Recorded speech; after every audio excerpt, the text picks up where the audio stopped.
How does the pain you experience when you burn your hand result so quickly in an action by your muscles? Many animals respond to environmental stimuli using specialized cells called neurons. A stimulus is detected by sensory receptors and the body responds through motor effectors.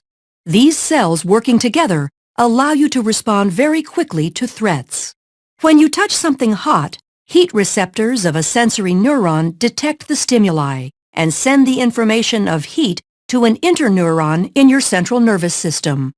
From there, a motor neuron sends a response from your central nervous system to the skeletal muscles in your arm, causing them to contract and pull your hand away. The fundamental process of neural transmission that underlies this action occurs in all neurons of the body. Neurons transmit this information through changes in the electrical potential of the membrane by the movement of ions across the membrane. An electrochemical gradient governs the movement of these ions, resulting in an electrical impulse. The resting membrane potential in a neuron, when the cell is not firing an impulse, is established by the unequal distribution of sodium ions outside of the cell and potassium ions inside the cell, making the outside of the cell more positively charged compared to the inside. The electrochemical gradient is established and maintained by an enzyme called sodium-potassium ATPase. When a neuron is stimulated, sodium ion channels open and sodium ions flow into the cell. This leads to a change in the electrical potential across the membrane called depolarization. The depolarizing electrical potential travels down the dendrites and over the cell body. Multiple electrical potentials will combine at the axon hillock in a process called summation. If the depolarization is large enough, an action potential is triggered.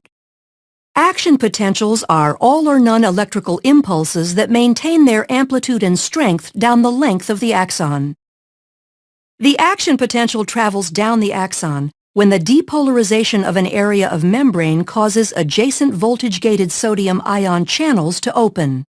The influx of sodium ions results in membrane depolarization along the membrane. After a short delay, potassium ion channels open and potassium ions flow out, repolarizing the membrane. For the neuron to fire again, the resting membrane potential needs to be re-established. Sodium-potassium ATPase is used to move sodium and potassium ions against their concentration gradients, re-establishing the resting membrane potential. As the action potential moves down the axon, ions are diffusing only a short distance, allowing the signal to move quickly. At the axon terminal, the electrical impulse passes to another cell at a cellular connection called a synapse. The space between the presynaptic neuron and a postsynaptic cell is called the synaptic cleft. The presynaptic neuron contains signal molecules called neurotransmitters that are packaged inside vesicles.